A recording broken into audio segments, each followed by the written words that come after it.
महिमनाथुनी दर्शनं महिमनाथुनी दर्शनं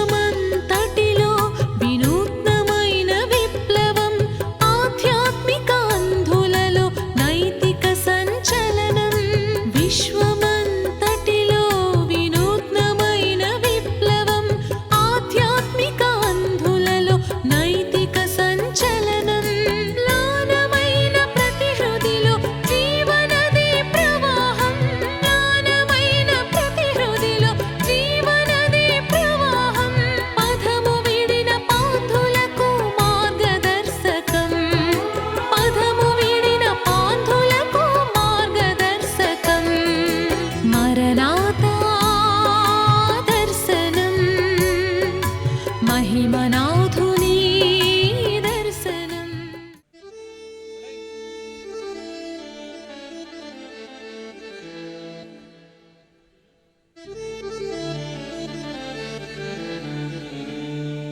భయము చెందకు నీవు ఓ భక్తుడా దిగులు చెందకు నీవు ఓ భక్తుడా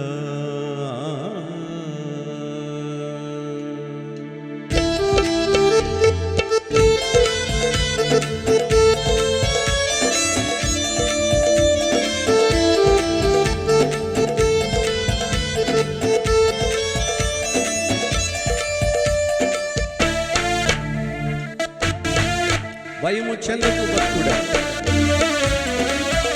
yes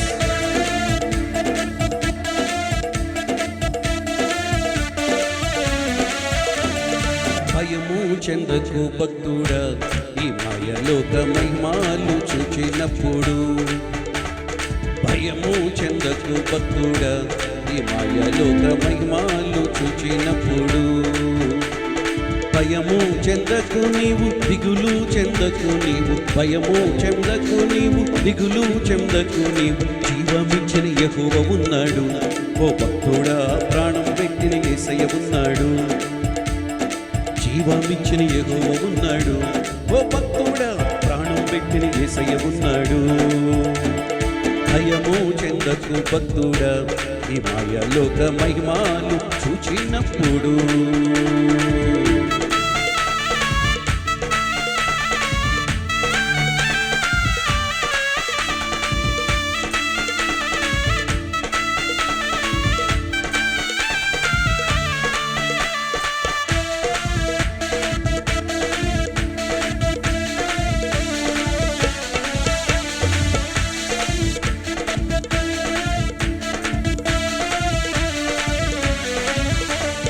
బబులోను దేశమందున ఆ భక్తులు ముగ్గురు బొమ్మకు మ్రొక్కనందున బబులోను దేశమందున ఆ భక్తులు ముగ్గురు బొమ్మకు మ్రొక్కనందున పట్టి బంధించి రాజు అగ్నిలో పడవేయ పట్టి బంధించి రాజు అగ్నిలో పడవేయ నాలుగో అడుగు ఉండలేదా ఓ భక్తుడా రాజు రమ్మని పిలువలేదా నాలుగో అడుగు ఉండలేదా ఓ భక్తుడా రాజు రమ్మని పిలువలేదా ఆస్తి అంతా పోయినా ఆ దేహమంతా కురుపులతో నిండిన ఆస్తి అంతా పోయినా ఆ దేహమంతా కురుపులతో నిండిన అన్నీ ఇచ్చిన తండ్రి అన్నీ తీసుకుపోయి అన్నీ ఇచ్చిన తండ్రి అన్నీ తీసుకుపోయి అని యోబు పలుకలేదా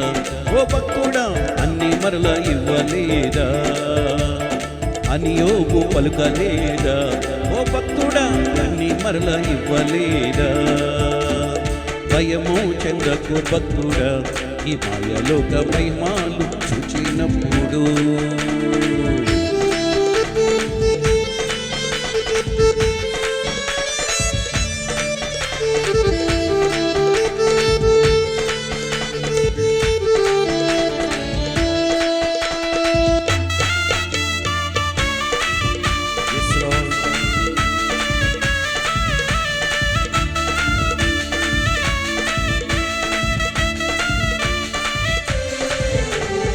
ఐగుప్తు దేశమందున యోసేపు పాపము చేయనందున, ఐగుప్తు దేశమందున యోసేపు పాపము చేయనందున, పట్టి బంధించి రాజు చెరసాలలో పడవేయ, పట్టి బంధించి రాజు చెరసాలలో పడవేయ, రాజు కలలు చెప్పలేదా ఓ భక్తుడా, రాజ్యాలు ఏలలేదా, రాజు కలలు చెప్పలేదా ఓ భక్తుడా, రాజ్యాలు ఏలలేదా.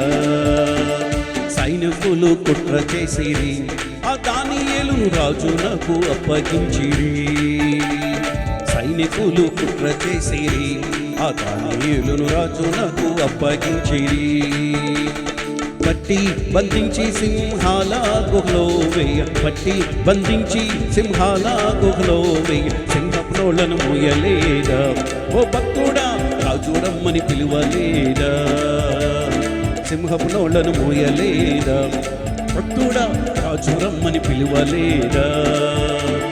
భయము చెందకు భక్తుడా, ఈ మాయలోక మహిమాలు చూచినప్పుడు.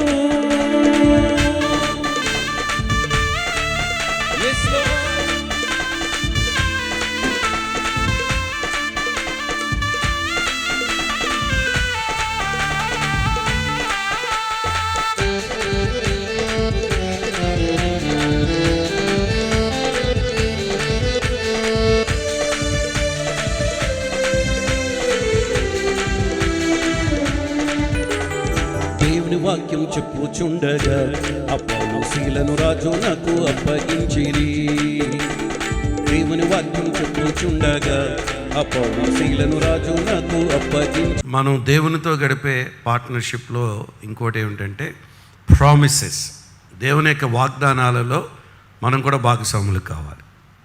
ఏ వాగ్దానం అయితే దేవుడు ఇచ్చాడో ఆ వాగ్దానంలో మనం కూడా దాన్ని నమ్మాలి, దాని మీద ఆధారపడాలి, ఆ ప్రామిసెస్ని. అందుకని this season is call to step in to prayer with boldness and expectation. అబ్రహామును గురించి మనం విన్నప్పుడు రోమాపత్రిక 4:3 అబ్రహాము దేవుని నమ్మెను, అది అతనికి నీతిగా ఎంచబడెను అంటాడు. దేవుని మీద పూర్తిగా మనం ఆధారపడితేనండి, he does miracles in the message of entering God's promise land. వాళ్ళతో చెప్పాడు, నేను ఎగిప్తులోంచి విడిపించి కనాను దేశానికి మిమ్మల్ని తీసుకుని వెళతాను. అలాగే మనను 2026లోకి ప్రవేశింపజేసి సంవత్సరం అంతా ఓ ప్రత్యేక రీతిలో దేవుడు నడిపించబోతున్నాడు. ఆల్రెడీ న్యూ ఫౌండేషన్స్, కొత్త పునాదులు మీరు వేయబోతున్నారు, కొత్త కట్టడాలు కట్టబోతారు, కొత్త ప్రాజెక్ట్స్ ఓపెన్ అవుతాయి. మీరు ఏదైతే అనుకున్నారో వాటన్నిటిలో దేవుడు తప్పక సహాయం చేస్తాడు. 5 peace in the Lord prayers. నీ నామము పరిశుద్ధపరచబడును గాక అంటే వాళ్ళు ఏం చేస్తున్నారు, అక్కడ ఏం చేయాలి, మనం ప్రార్థన చేసేస్తున్నాం, కానీ అక్కడ ఏం చేయాలంటే ప్రైజ్, స్తుతి చేయాలి.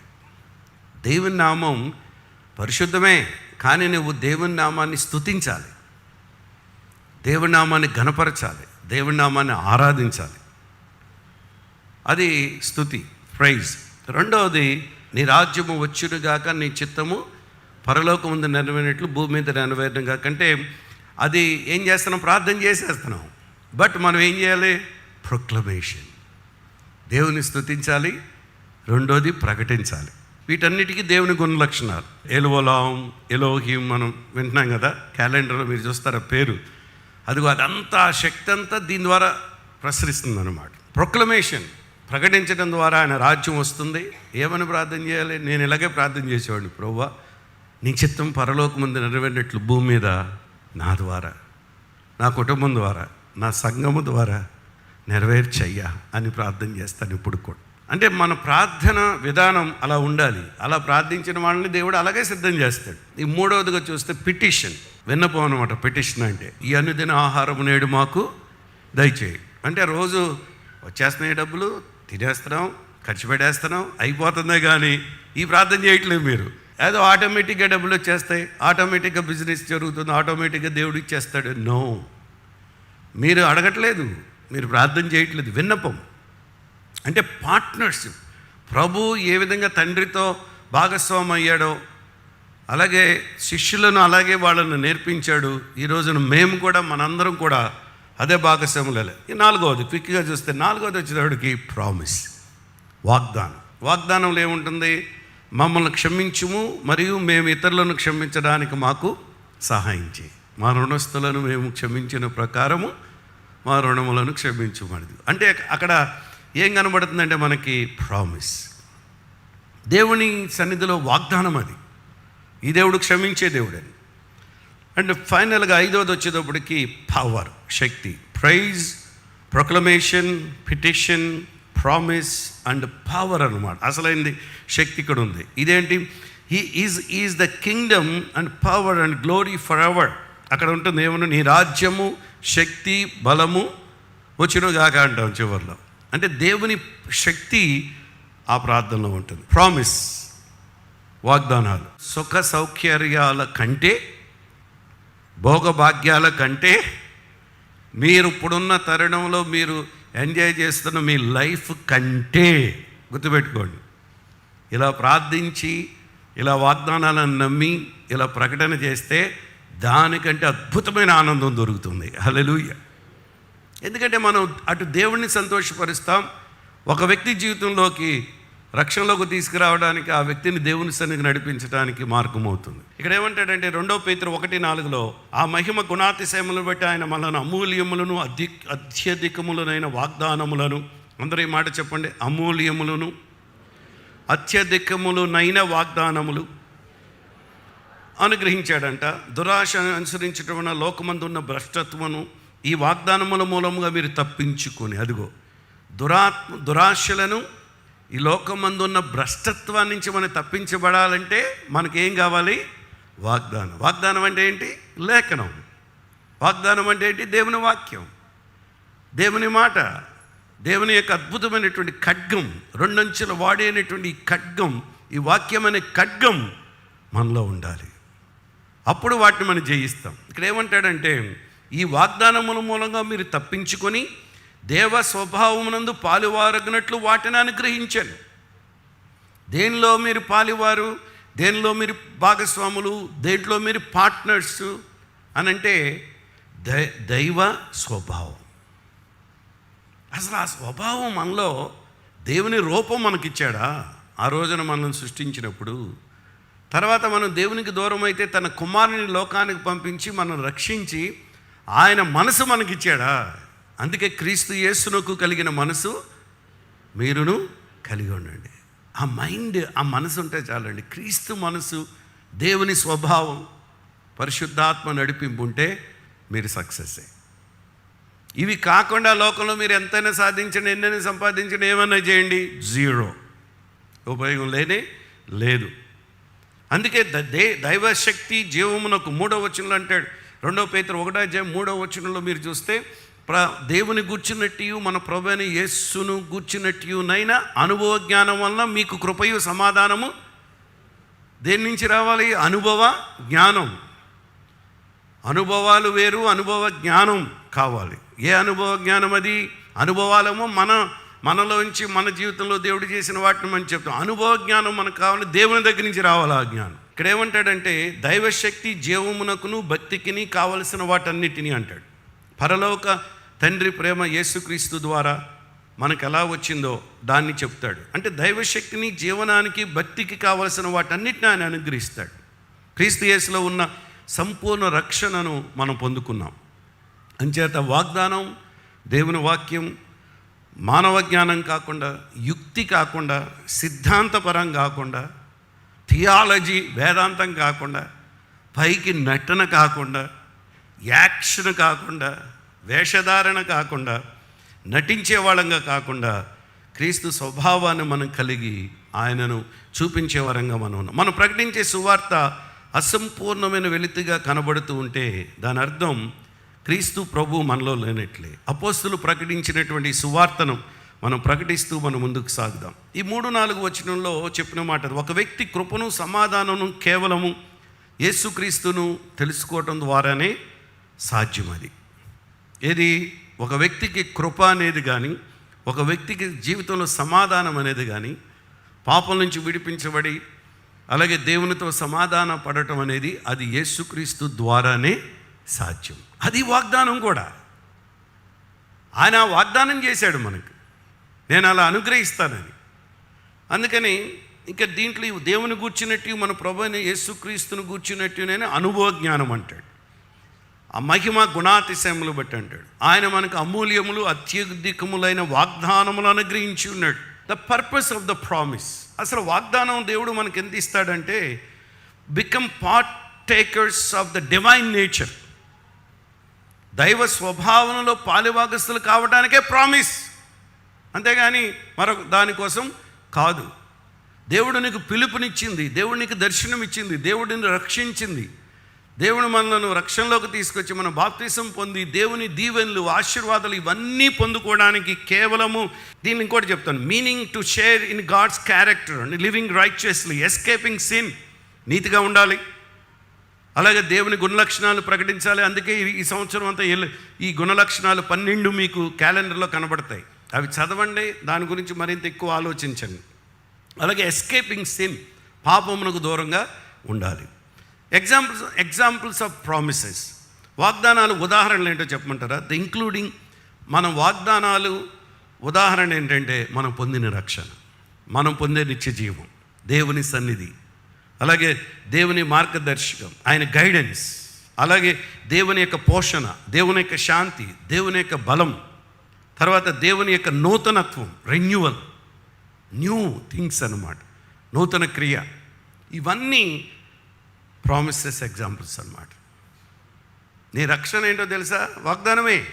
మళ్ళీ చెప్తున్నాను, మీ రక్షణ వాగ్దానం, నిత్యజీవం వాగ్దానం, దేవుని సన్నిధి మన్నంత టెంపుల్ ఇక్కడ మనందరూ ఉండటం వాగ్దానం, మార్గదర్శకత్వం, గైడెన్స్, నడిపింపు వాగ్దానం, అలాగే దేవుడు మనం పోషిస్తుంది వాగ్దానం, దేవుడు మనకిచ్చినటువంటి శాంతి వాగ్దానం, దేవుడు మనకిచ్చిన బలం వాగ్దానం, దేవుడు మనకిచ్చినటువంటి రెన్యువల్. ప్రతి సంవత్సరం మనల్ని ఏం చేస్తున్నాడు? దేవుడు నూతన పరుస్తున్నాడు, రూపాంతరం చెందిస్తున్నాడు. బిలీవర్స్ రోల్, విశ్వాసుల యొక్క పాత్ర ఏంటంటే దేవుడు మనకిచ్చిన విశ్వాసం, దేవుడు మనకిచ్చిన జ్ఞానం, దేవుడు మనకిచ్చిన ఆత్మ నిగ్రహం, ఆశా నిగ్రహం, దేవుడు మనకిచ్చిన భక్తి, వీటన్నిటిని గురించి మీకు క్లియర్గా చెప్పేస్తాను. మీకు అర్థమయ్యే రీతిలో చెప్పాలంటే 2 పేతురు 1వ అధ్యాయంలో 5వ వచనం చూడండి. ఈ హేతు చేత అని మాట్లాడుతూ, మీ మట్టుకు మీరు పూర్ణ జాగ్రత్త గలవారే, మీ విశ్వాసమునందు సద్గుణమును. ఇక్కడ పేతురు సంఘానికి 7 విషయాలు చెప్తున్నాడు స్పష్టంగా. లెక్క పెట్టండి అందరూ దానిలో. ఇక్కడ ఏమంటాడు? విశ్వాసమునందు సద్గుణం ఒకటి, రెండవది సద్గుణమునందు జ్ఞానం. ఎన్ని? 2 చెప్పాలి, అది కూడా 2 అని చెప్పాలి మీరు. తర్వాత 3వది జ్ఞానమునందు ఆశా నిగ్రహం. ఓకే. 4వది ఆశా నిగ్రహం ముందు సహనం అంటాడు. ఇప్పుడు 5వది సహనమునందు భక్తి. ఓకే. ఇప్పుడు 6వది భక్తి యందు సహోదర ప్రేమ. అయిపోయినాయి 6. 7 ఫైనల్గా సహోదర ప్రేమ యందు దయను అమర్చుకొనడి. హల్లెలూయా. ఇది దేవుడు మనకిచ్చినటువంటిది. అంటే దేవునిలో ఇంత అద్భుతమైనటువంటి జ్ఞానం ఉందన్నమాట. అంచేత faith result in spiritual growth. పేతురు ఏమంటాడంటే, మీరు నిజంగా ఆధ్యాత్మికంగా ఎదుగుతున్న వాళ్ళైతే మీ విశ్వాసములో మీరు ఎదుగుతారు. ఇదిగో ఇప్పుడున్నటువంటి జ్ఞానములోను, విశ్వాసములోను, సద్గుణములోను, ఆశానిగ్రహములోను, సహనములోను, భక్తిలోను, సహోదర ప్రేమలోను, దయలోను మీరు పెరుగుతారు అంటాడు. హల్లెలూయా. ఎందుకంటే మించిన సందేశం అవసరం అంటారు ఇంకా అనిపిస్తుంది నాకు. కొన్ని చెప్పేసి నాకంటే ముగించేసి పంపించేయాలనిపిస్తుంది మిమ్మల్ని. అంత పవర్ఫుల్, అంత హ్యూజ్ వర్డ్స్ అన్నమాట ఇవి, అంత గొప్ప మాటలు అన్నమాట. అందుకే ఫిలిప్పీ 2:12 కాగా నా ప్రియులారా, మీరెల్లప్పుడు విధేయులే ఉన్న ప్రకారము నా ఎదుట ఉన్నప్పుడు మాత్రమే కాక మరి ఎక్కువగా నేను మీతో లేని ఈ కాలమందును భయముతోను వణుకుతోను మీ సొంత రక్షణను కొనసాగించండి. ఆమేన్. రక్షణను కొనసాగించుదాం. ఎందుకనగా అంటాడు 2:13, ఎందుకనగా మీరు ఇచ్చేయించుటకు కార్యసిద్ధి కలగజేసుకొనుటకు. ఇది ఇల్లైనా, సంఘమైనా, దేవుని రాజ్యమైనా, తన దయా సంకల్పం నెరవేరుటకై మీలో కార్యసిద్ధి కలుగజేవాడు దేవుడే. ఆమేన్. ఎంత పవర్ఫుల్ వర్డ్స్ అండి అవి. For it is God which worketh in both the will and to do his good pleasure అంటాడు అక్కడ. Prayer is communicating with God. ప్రార్థన అనేది దేవునితో సంభాషించేది కదా. But the promise are God's assured truth in the scriptures like a provision. వాగ్దానం అనగానే మీకు ఏం కనబడుతుందంటే లేఖనం. వాగ్దానం అనగానే ఏదో మనం ఇప్పుడు తీసుకుంది ఒక వాగ్దానం. ఆ వాగ్దానం గురించి నేను మాట్లాడట్లేదు సుమ్మా. ఎప్పుడు వాగ్దానాలతో మార్గాన్ని సిద్ధం చేసుకోండి. మీ ముందు దేవుని వాగ్దానం ఎప్పుడు ఉంటుంది, దేవుని మాటలు ఎప్పుడు ఉంటాయి. దేవుని వాగ్దానాలు మనం ధ్యానిస్తూ ఉండాలి ఈ సంవత్సరం అంతా. దానికోసం మనం ఎదురు చూస్తూ నెరవేరబోతున్న వాటిని, గత కాలంలోవి ఇప్పుడువి ఆయన నెరవేర్చి ఆయన మన కొరకు వాడుకుంటాడు. మత్తయి సువార్త 7వ అధ్యాయంలో మరికొన్ని 3 విషయాలు మీకు చూపిస్తాను.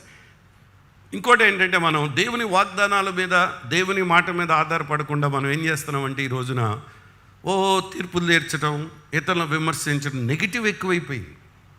పాజిటివ్ కంటే నెగిటివ్, ప్రతి దానికి విమర్శించడం, ప్రతి మాటను విమర్శించడం, ప్రతి వ్యక్తిని విమర్శించడం, అది సో సాడ్ అనమాట.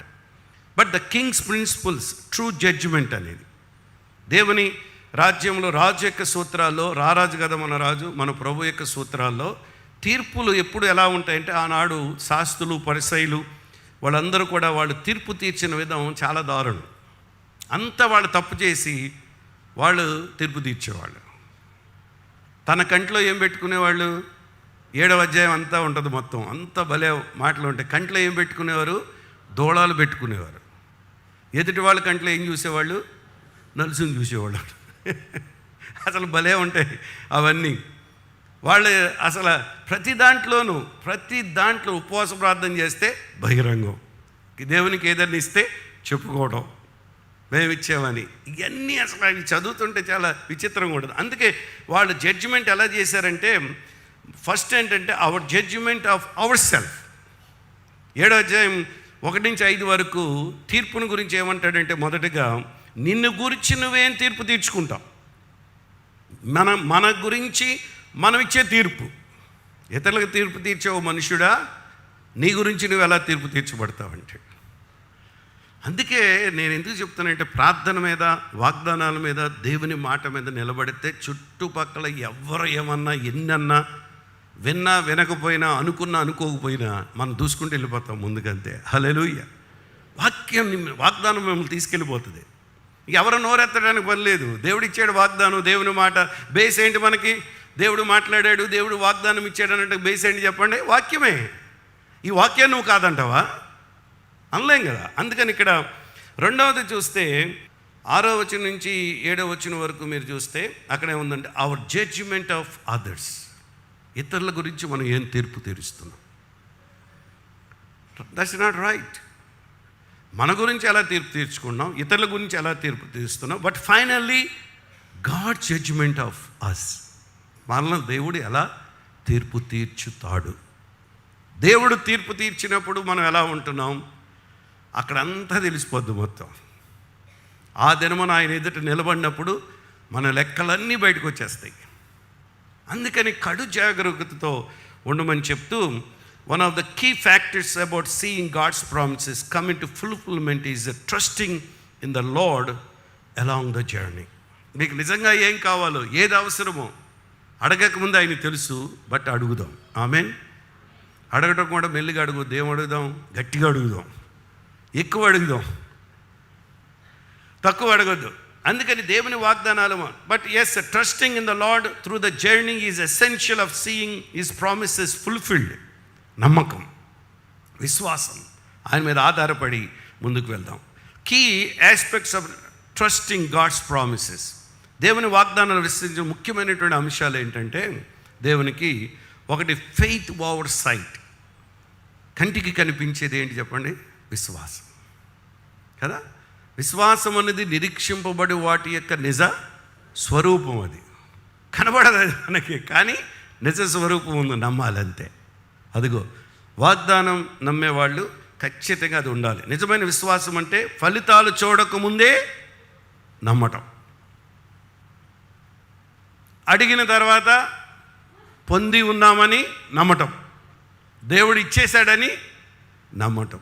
అంత తేలిక కాదు, నేను చెప్పినంత తేలిక కాదు, కానీ అలా చేయమంటాడు. అంటే ఇంకా కనిపించే ఆధారాలు లేనప్పుడు కూడా దేవుని మాటను విశ్వసి, కనిపించే ఆధారం మనకు లేదు, ఆధారం ఏంటి అక్కడ మనకి? వాక్యం. హల్లెలూయా. వాగ్దానం ఎంత నడిపిస్తుందంటే అండి దేవుని వాక్యం మనల్ని ప్రతిరోజు. రెండవది పేషెన్స్ అండ్ పర్సివియరెన్స్, ఓర్పు పట్టుదల. వాగ్దానం అంటే దేవుని వాగ్దానాలు సమయం పట్టవచ్చు. God's promises can take time. Real faith allows you to find peace in the processes, knowing he works in the wait.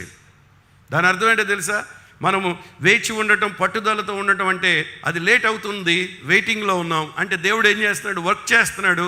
మనం అనుకున్న దానికంటే, ఊహించిన దానికంటే, అడిగిన దానికంటే మరి ఎక్కువ ఆయన మనకు సహాయం చేయడానికి వెయిటింగ్లో పెట్టాడు. నేను